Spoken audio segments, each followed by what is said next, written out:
Bonjour, Sabrina Montgomery. Sabrina,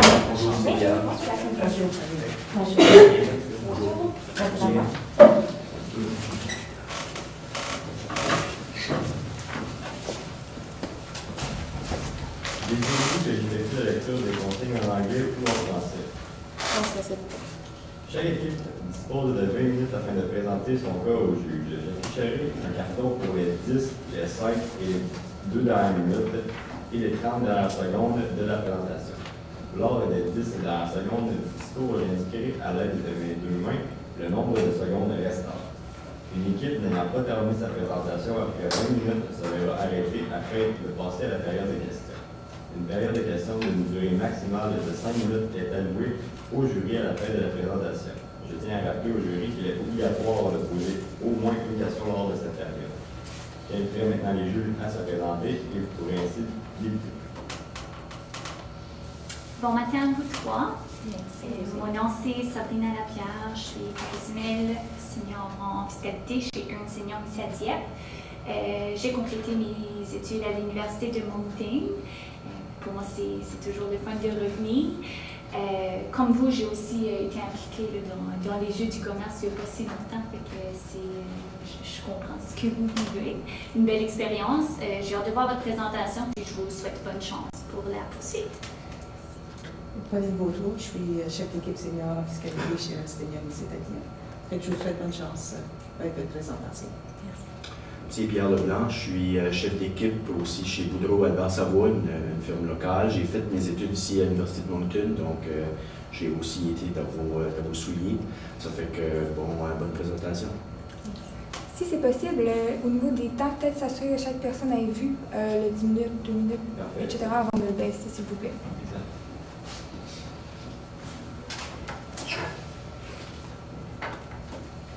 Donc, comme vous le savez tous, la constitution d'un capital retraite est un élément important à considérer car il représente l'ensemble des économies d'une vie. Pour vous, Madame la bricoleuse, il s'agit en fait de l'accumulation de ces économies dans l'entreprise Aqua Inc. dont vous désirez effectuer la vente sous peu. Et c'est cette raison pour laquelle notre équipe constituée de Maggie Lavoie, Kevin Gauthier et moi-même, Catherine Tremblay, sommes présents aujourd'hui.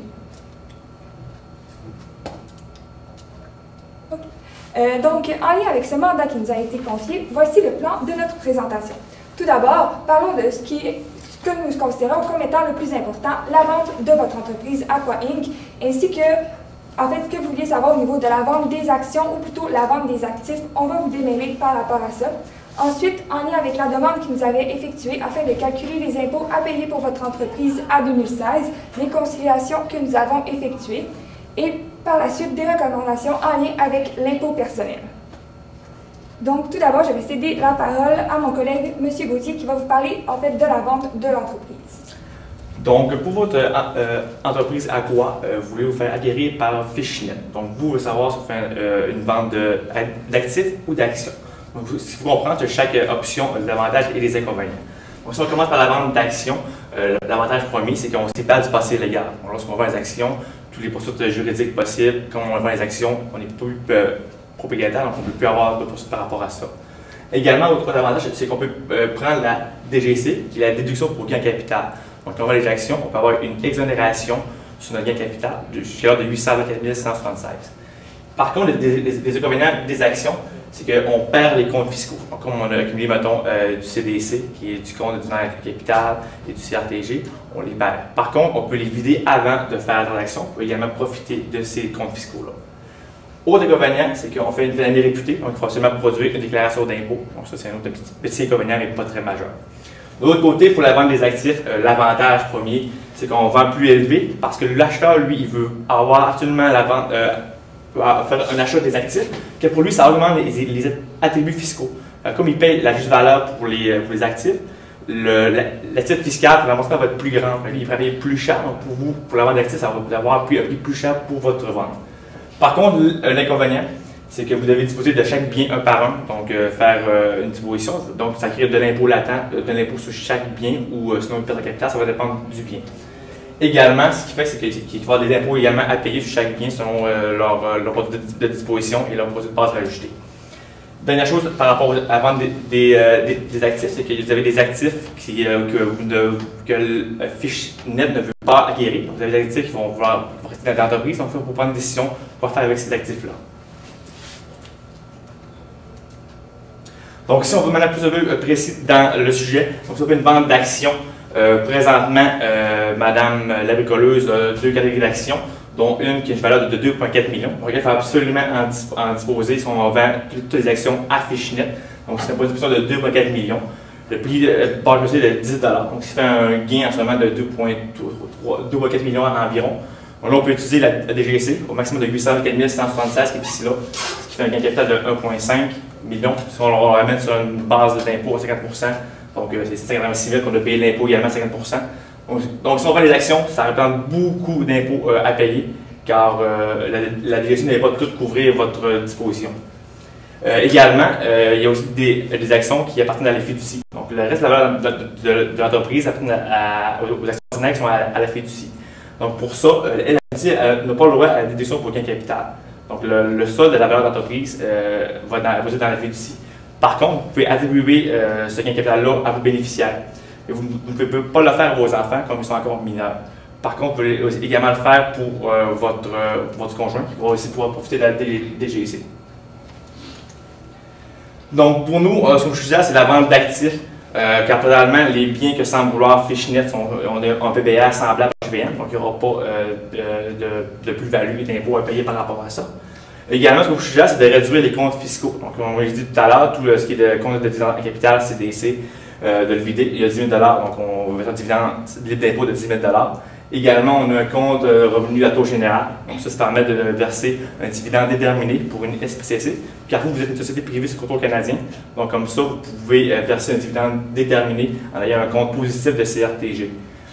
Également, ce qu'on veut faire, c'est qu'avec l'article 22 pour les comptes clients, présentement, comme FishNet va continuer à faire de l'exploitation, donc vous allez pouvoir faire le choix de l'article 22 si les comptes clients ont une valeur plus bas que leur PBR.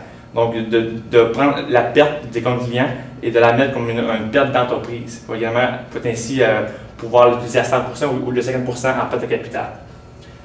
Finalement, pour les actifs qui sont supplémentaires, les actifs que FishNet ne veut pas, vous avez une usine, un terrain, ceux-ci ont vraiment une valeur plus grande que le PBR. Donc, nous, ce qu'on vous suggère, c'est de les rouler avec l'article 85, donc sans impact fiscal. Ainsi, on peut les rouler dans une nouvelle entreprise que vous voulez justement constituer. Comme ça, on dispose des biens à leur FNAC, ainsi sans impact fiscal, pour aussi pouvoir continuer à faire une nouvelle entreprise. Donc, je vais passer la parole à ma collègue Marie Lavoie pour rapport à l'impôt de la société.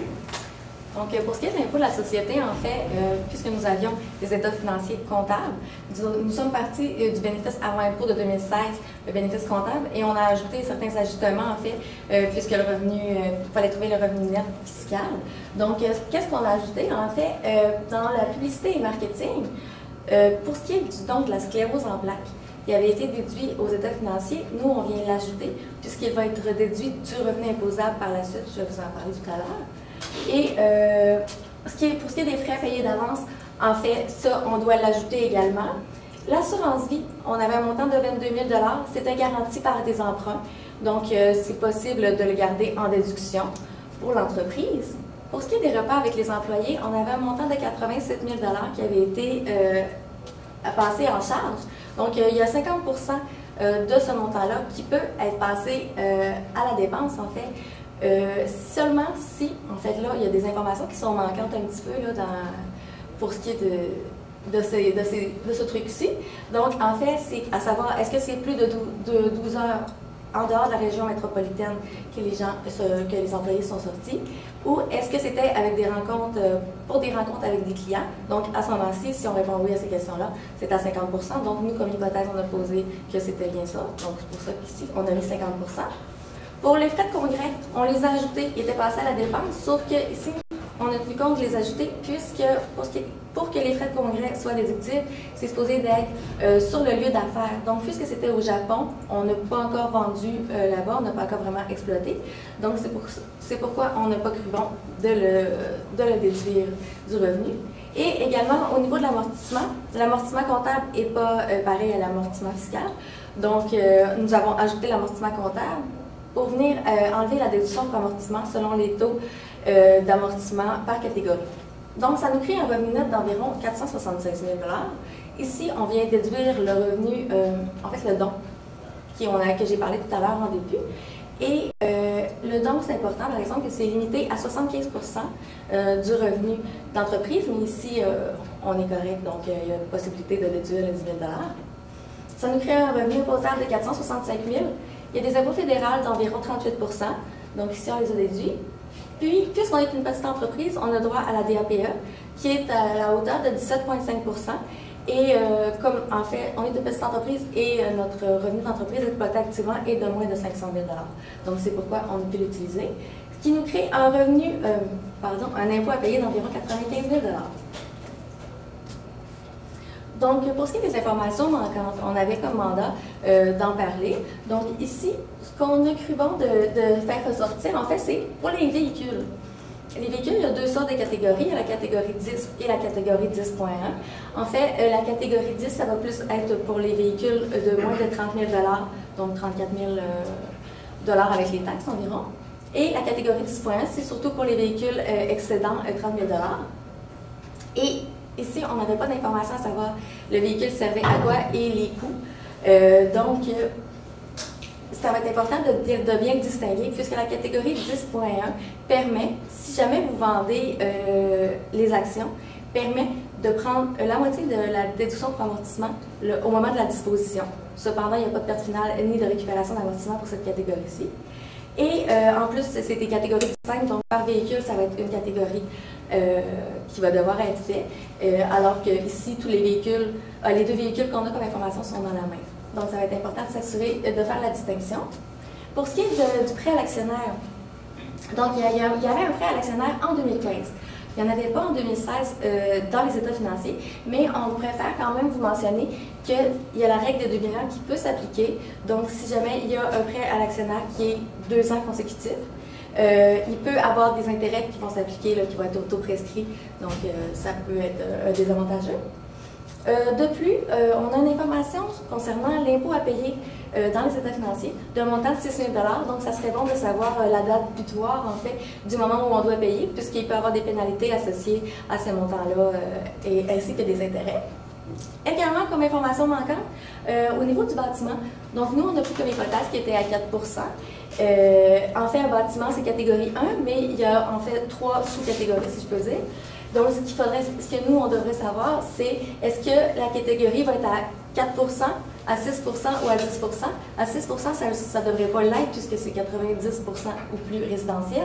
Mais nous, ce qu'on devrait savoir, c'est est-ce que c'est plus de 90 % utilisé pour la production-transformation? Donc, si oui, vous allez pouvoir utiliser la déduction pour amortissement à la hauteur de 10 %. Donc, ce qui pourrait être avantageux pour vous là, de venir déduire plus dessous. Donc, je vais céder la parole. Non, pardon, c'est moi. Donc, pour ce qui est des informations importantes, le délai de production, puisque vous êtes une SPCC, ça va être, puisque vous êtes une société, en fait, c'est de 6 mois après la date de fin d'exercice, qui est au 31 juillet 2016. Vous avez un délai de paiement d'impôt de 3 mois puisque vous êtes une SPCC. Donc, malgré le fait que vous devez produire aux 6 mois, vous devez payer quand même après 3 mois. Ensuite, pénalité pour production tardive et intérêt sur solde impayé. J'en ai parlé un petit peu tout à l'heure. C'est vraiment deux choses qui sont distinctes, donc ça peut être deux désavantages. C'est très important de faire le paiement très rapidement. Je sais que nous sommes en fin octobre et on doit payer le 31. Donc, ça va vraiment être important de travailler fort là-dessus pour faire les calculs. Ben, enfin, on l'a fait, là, mais pour envoyer le paiement. Et également, vous avez versé un dividende de 86 000 $. Le dividende, on peut utiliser un remboursement, en fait, de l'impôt en main remboursable au titre de dividende à la hauteur du tiers de ce remboursement, du montant de dividende versé, qui est à la hauteur de 28 000 $ que vous allez pouvoir utiliser comme remboursement. Et ce qu'on vous suggère de faire, c'est de faire des acomptes provisionnels pour payer vos impôts. Puisque vous êtes une SPCC, vous allez pouvoir faire des acomptes provisionnels aux 3 mois, puis ça va vous permettre d'avoir un moins gros montant d'impôts à payer à la fin d'exercice. Donc, je cède la parole à ma collègue Catherine Tremblay pour la suite. En ce qui a trait à l'impôt personnel, on va effectuer différentes recommandations, notamment en lien avec votre époux, vous-même et aussi vos enfants. Si on y va en lien avec votre époux, il faut savoir qu'actuellement, celui-ci gagne un salaire de 120 000 $, ce qui suppose qu'il est imposé au taux le plus élevé de la table d'impôt. Donc, ce que l'on peut recommander, on n'avait pas réellement d'informations en lien si actuellement Madame la bricoleuse cotisait à son REER. Donc, il pourrait être intéressant pour le conjoint d'utiliser les sous qu'il n'a pas besoin pour vivre, bien sûr, et de cotiser à son REER. L'avantage, c'est quand même une dépense qui va être déductible dans le calcul de son revenu net. Et pour Madame la bricoleuse, c'est seulement quand elle va venir enlever les sous de son REER qu'elle va être cotisée sur ce montant-là. Par la suite, au niveau des enfants, c'était une préoccupation que leur avenir, soit bien assuré. Donc, une possibilité aussi, puisque M. Lesage a des fonds supplémentaires, ce serait d'utiliser ces sommes-là pour cotiser au REER des enfants, au REE, pardonnez-moi. Et avec ces REE-là, en fait, il faut comprendre que le gouvernement va lui aussi cotiser à différents pourcentages selon le montant qui a été inclus par le parent. Au final, ce sont une somme de près de 50 000 $ qui peut s'accumuler dans les REE de chaque enfant, et c'est seulement la portion qui va être attribuée par le gouvernement qui va être imposable lors des retraits. Donc, c'est vraiment intéressant. Par la suite, au niveau de votre idée de constituer une nouvelle entreprise suite à la vente d'Aqua Inc., ce que l'on considère, c'est que puisque présentement, M. Lesage, il travaille pour vous, mais on pourrait dire un peu de façon bénévole, il ne reçoit pas un salaire, il serait plus intéressant de lui verser un salaire pour ses services, pour éviter toute forme d'avantage imposable. Par la suite, il serait aussi intéressant d'en faire un actionnaire de l'entreprise. Pourquoi? Puisque en tant qu'actionnaire, il pourrait lui-même utiliser la déduction pour gain en capital, sachant que présentement, avec la vente des actifs, cette déduction-là n'est pas utilisée, ça serait un avantage. Au niveau de Madame la bricoleuse, le roulement des actions tel qu'il a été présenté par mon collègue Kevin, grâce à l'article 85, en fait, si ce roulement est effectué dans l'entreprise qui va être nouvellement constituée, c'est parfait, c'est des sommes que vous n'avez pas à réinvestir pour la société. Vous allez déjà avoir un terrain, un bâtiment d'usine, donc ça devient très intéressant d'utiliser ces sommes-là que vous n'aurez plus à débourser.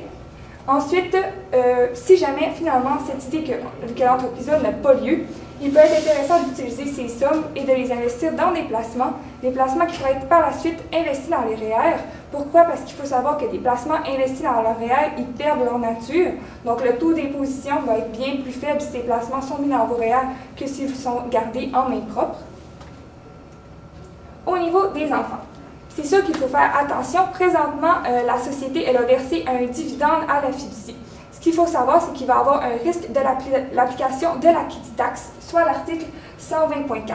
Cet article-là, ce qu'il a pour effet, c'est que l'entreprise, les enfants vont devoir s'imposer sur un taux d'imposition de 50%, soit le taux d'imposition le plus élevé.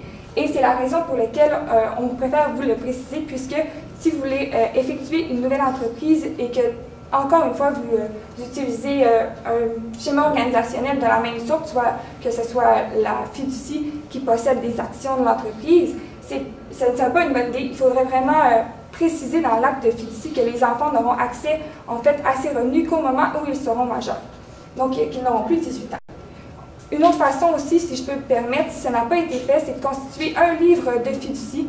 En fait, l'avantage de ces livres de fiducie-là, c'est de voir transaction par transaction qu'est-ce qui s'est fait dans la fiducie, à quel moment et à quelle date. Et nous, on considère que c'est vraiment une belle preuve d'éthique de la part de la société, puisqu'elle fait preuve de transparence. Elle va être à livre ouvert et c'est plus aisé pour l'Agence du revenu du Canada pour voir ce qui s'est passé au niveau de la fiducie, qui sont quand même des structures corporatives complexes. Par la suite, si vous voulez effectuer une autre, comme vous l'avez précisé, excusez-moi, je me suis mêlée dans mes mots, je vais recommencer. Vous avez présentement, en fait, je vais retourner à l'autre. Présentement, l'entreprise, vous possédez pour 2 400 000 d'actions privilégiées dans l'entreprise. Excusez-moi, oui, c'est ça, exactement. Dans Outils Plus Inc. Donc, ça serait ces actions privilégiées-là de valeur de 2 400 000 $ qu'on voudrait que vous rouliez, en fait, dans votre société de gestion grâce à l'article 85. J'ai fait référence à ce que mon collègue avait dit, malheureusement, je me suis mêlée. Donc, c'est vraiment les actions privilégiées de catégorie B que vous possédez dans Outils Plus Inc. qui seraient roulées grâce à l'article 85.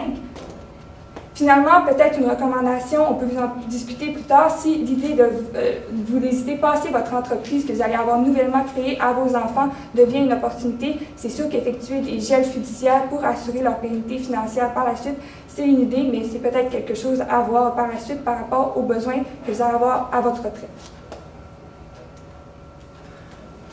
Donc, si on revient sur la présentation, l'objectif était de minimiser les impôts. Donc, on a commencé avec votre vente d'entreprise à quoi? Nous, on a observé que c'était plus avantageux de vendre des actifs maintenant afin de minimiser les impôts. Donc, si on vend les actions au complet, il va y avoir un trop gros gain et la DGC ne pourra pas tout l'absorber. En deuxième lieu, les impôts de la société. Il vous reste seulement une semaine pour faire le paiement des impôts. C'est pourquoi on a fait une estimation ici, là, afin que vous puissiez les payer immédiatement. Et en dernier lieu, pour l'impôt personnel, on vous suggère vraiment que lorsque vous allez construire votre nouvelle société, vraiment de rouler vos actifs dans la nouvelle société et de mettre vos enfants et votre conjoint comme actionnaires, qu'eux aussi puissent utiliser la DGC, donc on peut pouvoir comme ça multiplier l'exonération entre différents membres. Donc c'est ce qui conclut notre présentation et nous restons disponibles pour répondre à vos questions.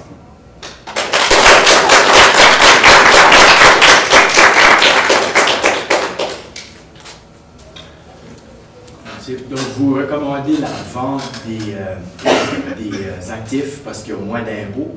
Si je comprends bien, il y avait quand même un peu d'impôts à payer sur la vente des actions, mais quand est-ce que je vais vendre les actifs, est-ce que je peux amener cet argent-là à la maison sans conséquence ou qu'est-ce qui arrive avec les produits de disposition que j'ai reçus?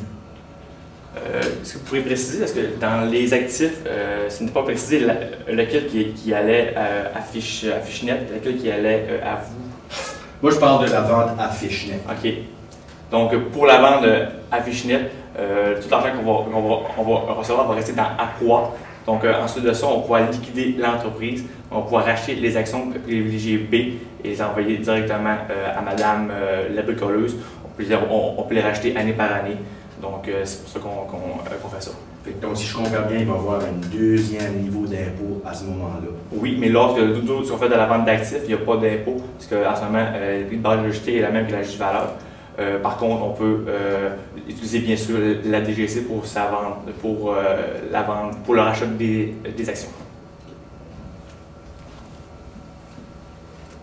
Avez-vous considéré la valeur de l'achalandage parmi les actifs qui seraient vendus à Fishnet?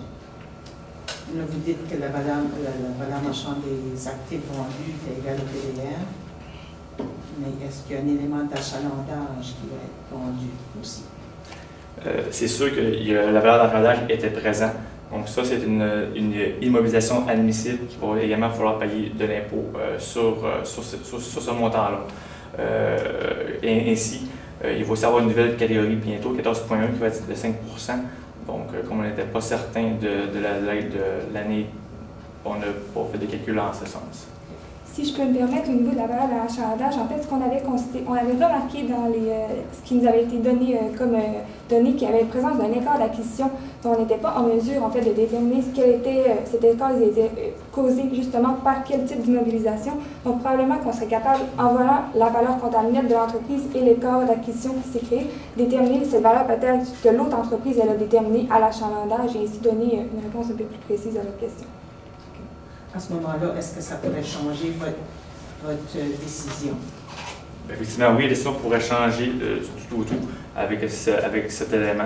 C'est sûr que la vente des actions aussi serait très avantageux car on peut effectivement prendre immédiatement la DGC. Donc on pourrait la prendre tout de suite, donc pas la reporter plus tard. Comme c'est un élément, c'est rare que ça arrive que l'associé est une SEPA, je ne sais pas si je l'avais dit, une société, c'est une petite entreprise. Donc, comme c'est ça, il faut que ce soit aussi 90% de la JVM qui soit exploitée activement. Donc, c'est le cas présentement. Donc, comme c'est le cas présentement, on pourrait la prendre immédiatement pour ne pas la perdre pour plus tard. Ça pourrait être une très bonne option.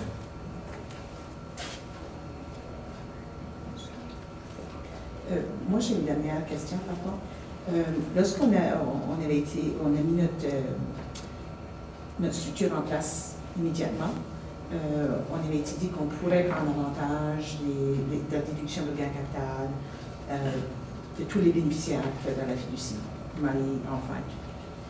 Ça fait que là, je pense que vous faisiez une suggestion de possiblement le refaire par après pour que les enfants puissent avoir l'exemption du gain capital. Ça fait qu'à ce moment ici, on ne pourrait pas utiliser l'exemption du gain capital ou... Exactement. En ce moment, on est une SPCC et ce qu'il faut savoir, c'est que quand on a des enfants mineurs dans notre fiducie, puisque si on leur verse en fait, et on résulte du gain en capital pour eux, ce gain en capital-là, la loi de l'impôt sur le revenu, elle va le changer en dividende. Donc non, ça ne sera pas possible pour eux d'utiliser leur déduction pour gain en capital, puisque ça ne sera pas considéré au niveau de la fiducie comme étant du gain en capital. Eh bien,